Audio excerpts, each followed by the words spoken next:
Ladies and gentlemen, once again, thank you very much for coming. And we've just heard the talk that was just given to us by, or the story rather, that was given to us by Andre. You know, when I met Andre, I was basically looking for myself at the time. We met while I was doing the life coaching course, and I was doing the neuro-linguistic programming course, and there were a number of people. I think there were about 35 people there, and I just, you know, there are people that you meet, and people will come to you and say, hey, there's something that you have said, or when you talk, and I would like to continue being in touch with you. And that journey has actually continued. I think it's been about now, 5-6 years that we've been, you know, meeting, and the other guys as well that I met. But when he shared his story with me, I thought to myself, the world has got to hear this. Because it's all about inspiration. Inspiration is not about the logic, but inspiration is about the emotion. The emotion is about the feeling. So until you feel something about what has been shared with you, you'll never use it. You'll never do anything, with it. So there are so many people who are very intellectually inclined. They know so many things, but they only know those things at an intellectual level. But until you are emotionally engaged, that information means nothing. So it's not always about what you know. It's about what you know about what you know. I'm not trying to confuse you here, but I'm sure you understand what I'm saying. So that's something. That's why I was just saying. Like earlier when I was introduced by Audrey, that my purpose is simply to inspire and empower people to really have that clarity in their lives, so that they can find their purpose. And because once they've found their purpose, they'll go on and become the best version of themselves. Because life is about being the best of whatever you are. It's not about impressing, but it's about expressing. There's a huge difference there. There are people every day, sometimes they wake up and say, I want to show them. I think that's a very wrong start. It's not about showing them. Even if you're buying a cell phone or you're buying something, I want to buy this cell phone so that when they look at it, they say, wow, you've got it. It's not about those things at the end of the day. Because when you die, those things will mean nothing. I think we've just heard from someone who has actually tasted death. The man himself, Andre. So who are we, just to come and just talk about things we don't know. And one thing, it talks about being grateful. It's all about God's grace and mercy. It's not about us, but it's about what He has chosen for us. So what has He chosen for you? Some of the words that I love, I remember, I just shared them. I've got lots and lots of them. But if you go back, because I read all the books, and the Bible is one of those books that I read from time to time. But for me, when I read the Bible, I don't just read it, just to impress, but it's for me to understand the meaning behind it.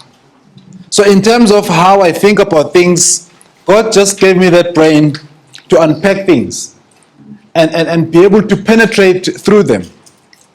If you go to Psalms 23 verse 4, it says, the passage there, it says, even though I walk through the valley of the shadow of death, I'll fear no evil, for you are with me. Your rod and your staff will comfort me. Now, this was written by King David. King David grew up as a shepherd. He was taking care of sheep, of these sheep, that was taken care of. And when you look at a sheep is this animal that is not forward-looking. It's always looking down. It needs someone to guide it. So that's why they're talking about the rod and the staff. So that when you get lost, you'll be guided. So in your life, what is it that is guiding you when you're getting lost? Because to me, it's my dreams and my goals. The vision that I have in my mind is the one that guides me. That's why also it goes and it says, for the lack of dreams and visions, people perish. So how do they perish? Because you get lost. Because there's no road. So your road and your stuff becomes your dreams and your goals. So that's something that guides you. So we can just sit and talk about things and you hear people saying, no, I know the Bible. So it's about what you know about the Bible. Because sometimes we tend to read things at face value. No, I understand this. Do you really understand it? I mean, if you go to Luke 12, once again, Luke 12, verse 34, in the Bible, it says, wherever your heart is, there your treasures will be also. What does that mean? And people say, no, if you do what you love, then everything is going to take care of itself. It's not as that. If you love playing basketball, but you don't have the height, is everything going to fall in its place? And if you love singing, you sing all the time, but you don't have the voice, are you going to be a great one? So it means there's something we're not told. So I help people in the world to combine their passion and their strength. Because the combination of doing what you love, because it's not about doing what you love, but it's about loving what you do.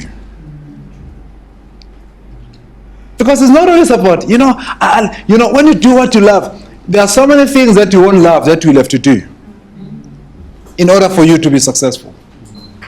That's why, therefore, it says, even though I walk through the valley of the shadow of death, it's not only death, but it's the shadow of pain, the shadow of doubt, the shadow of ridicule, the shadow of being criticized for doing this, for doing that.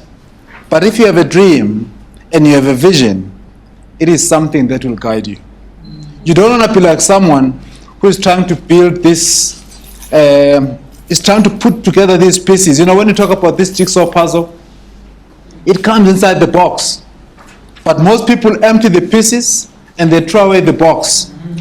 And every day they are busy. But you ask them, what are you busy doing? No, I'm putting these pieces together. I said, what should they look like when they're done? There's no picture. So that's called busy being busy. So the time that you need to take in your life is to look at the picture of what you need to build. Because if you look at the jigsaw puzzle, like on the box, you'll find that there's a whitish part, there's a yellowish part, and there's a reddish part.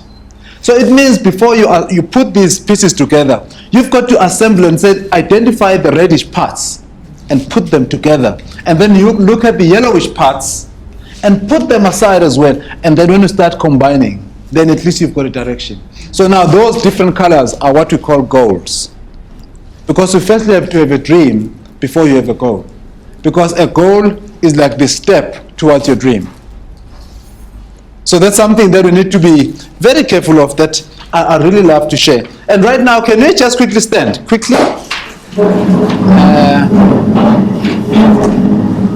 Thank you. And just quickly as you are standing, I want you to look at someone next to you, to your left or to your right. I want you to look at them in the eye. I know it looks a bit funny and awkward, but just look at them. Okay? And as you are doing that, I want you to say these words. I am so deeply honored to be in your presence.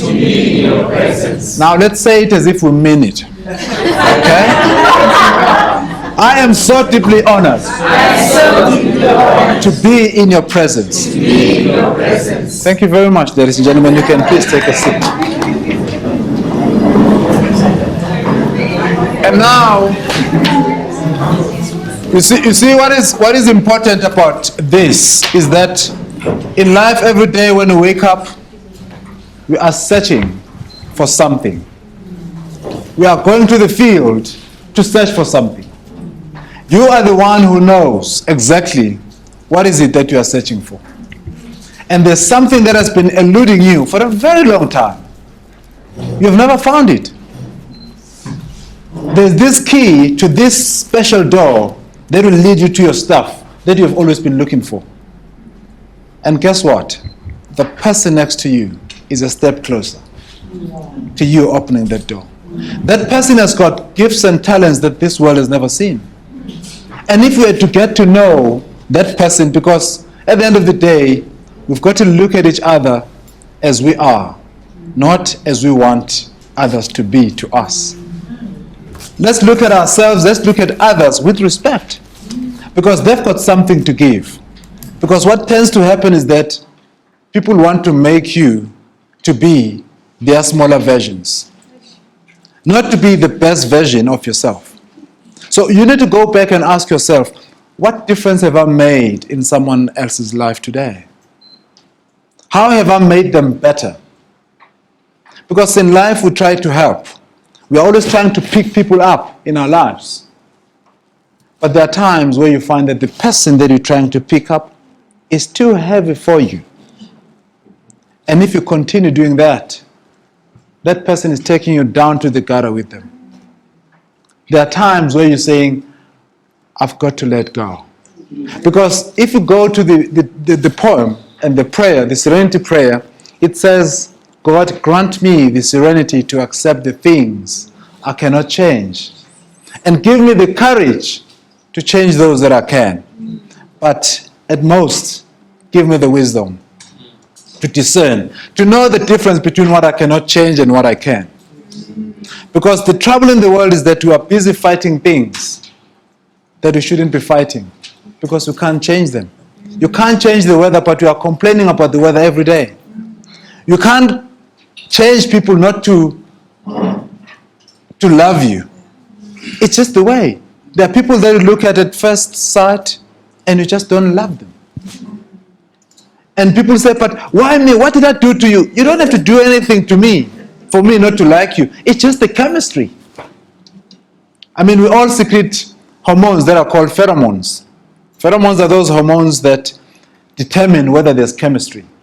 There can never be chemistry when you are far away from me, but we must be closer so that these pheromones, these scents that are sort of like secreted through our brains and through our nose will tell whether we've got chemistry or not. So if there's no chemistry, it's not because you've done something wrong. So now, the reason why I'm sharing that is that don't try to impress others, because you'll never win that fight. You are just busy fighting a winning battle. I mean, a losing battle. And here's a purpose to life that I want you to always remember as we are getting inspired to be empowered so that you can empower others. The purpose of life is to win. That's the number one purpose. It is to win. Now, the winning I'm talking about starts with you. Do you know who you are? So the first purpose of life is to win yourself against the negative part of you. Against that part of yourself that has been told that it will never amount to anything. So when you win that negative mindset, when you win and you truly believe that you are special, when you truly believe that you are not less than anyone else in the world. I'm reminded there were words that were written by Theodore Roosevelt. He wrote a speech that he delivered in France on the 14th of April, 1910. And he said, the man in the arena. And he said, it's not the critic who counts. It's not the man who points at how the strong man stumbles or how the doer of deeds could have done them better.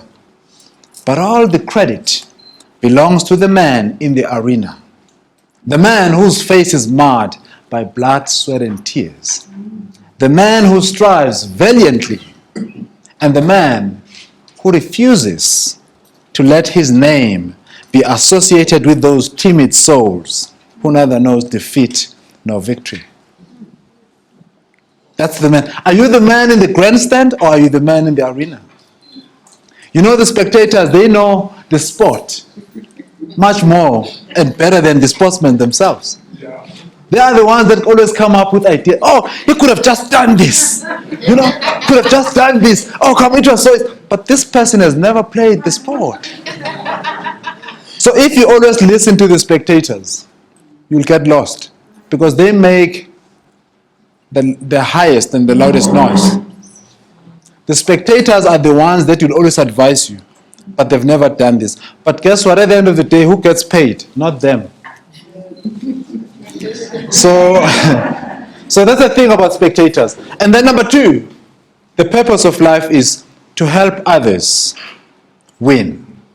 So first of all, it's about you winning. And secondly, it's about you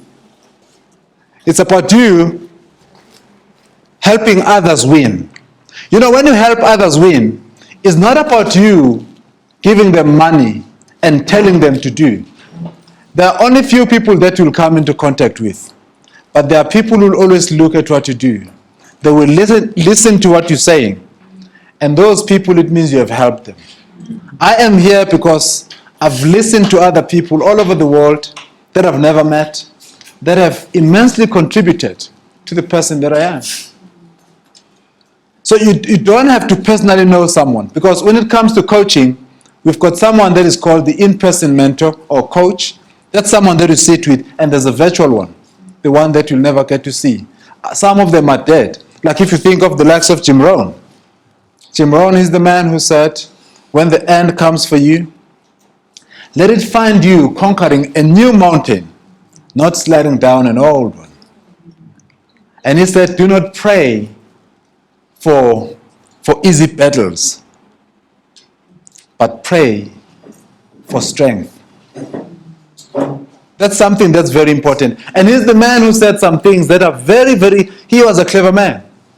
And he said, let others lead small lives, but not you. Let others cry over small hurts, but not you.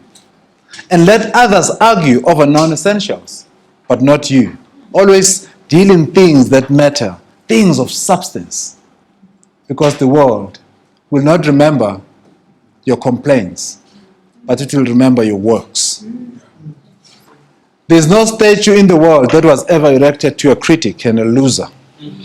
The statues are created for people of substance. So what's going to be said about you when you're gone? And I'm reminded of someone by the name of Janko Tabay. Janko Tabay is the first woman to ever reach the peak of Mount Everest.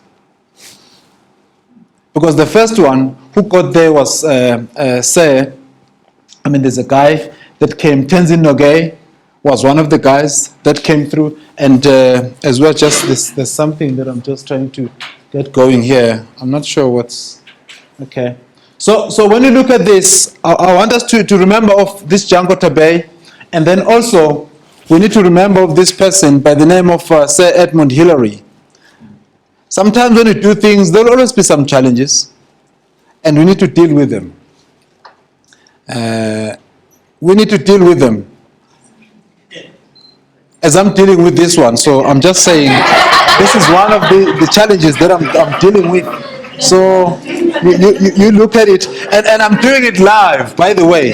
So I'm not just, talking about something I don't know anything about. I'm dealing with this challenge here. And it's very exciting, because guess what? I've just done that. So when you look at Sir Edmund Hillary, here first summited Mount Everest. That's something that's very important that we look at in 1953. It was on the 29th of May. And guess what happened on the 29th of May? That's when our firstborn son was born. So that's why I never get to forget this day. So the 29th of May, 1953, and he had failed twice to summit this mountain. And the first time and the second time when he came down, the world was saying, you are just so fortunate because no one has ever done it. And people have died. There are so many lives that have never been claimed because it's so cold out there. So many people have died. They don't even know actually how many people have died trying to climb Mount Everest. But he did it at 11 a.m. on the 29th of May, 1953. And a few years later, there was a lady by the name of Janko, he was of Japanese descent, Janko Tabay, the first woman to ever climb or summit Mount Everest. And when she was interviewed, I just remember at some point, when she was interviewed, they said, Janko, how did you do it? And this is just such a feat. How did you do this? And as they were asking her, they said, now how do you feel that you've conquered this mountain? The highest mountain in the world. And she looked at the reporter or the interviewer, and she said, no, I'm just so excited that I've summited this mountain. But I've never conquered it. No one will ever conquer the mountain. We only conquer the fears in us. So there's a mountain that you are fighting, and you'll never conquer it until you conquer the fears in you. Then things are going to happen. Because once you do it, you come again and you do it again. You do it again, but it's the same mountain. It's still standing. So can you conquer it? No. Same with your challenges in life as well. You never conquer the challenges. You conquer the fears in you. You conquer the self-doubt. You challenge yourself. So sometimes we think that we are waiting for the mountain, to move aside for us to go through. That will never get to happen. It will never get to happen. And just by the show of hands, who of you wants to be successful? Who of you wants to be great in life, to be remembered? Almost everyone. It's basically everyone. No, thank you very much. That means you want to live a meaningful life. And now, here's something that is happening here. How much you're going to achieve in life is dependent on your story. And we've heard the world saying, rewrite your story. I was talking to someone yesterday, and I said, there's no way in the world that you can rewrite your story, because your story is written. You were born in this family, you were born by these parents, this is what happened to you, you felt this way. How can you rewrite that? You cannot. Then I got to think of it, and I'm saying, we all have stories, but it's not about the story itself, because the story is about the content. The story is the content, but what matters most is the context. It's not always the content, but the context that matters. It's not the story, it's the interpretation of the story that makes the difference in your life. Why the same thing happens to 10 people or 50 people or 100 people, but they actually emerge differently. If you got fired at work, you are mourning and being bitter for the rest of your life, and someone say, oh, thank you very much, Lord, you gave me a break. I was meant to do something else. Because this is what happens in life.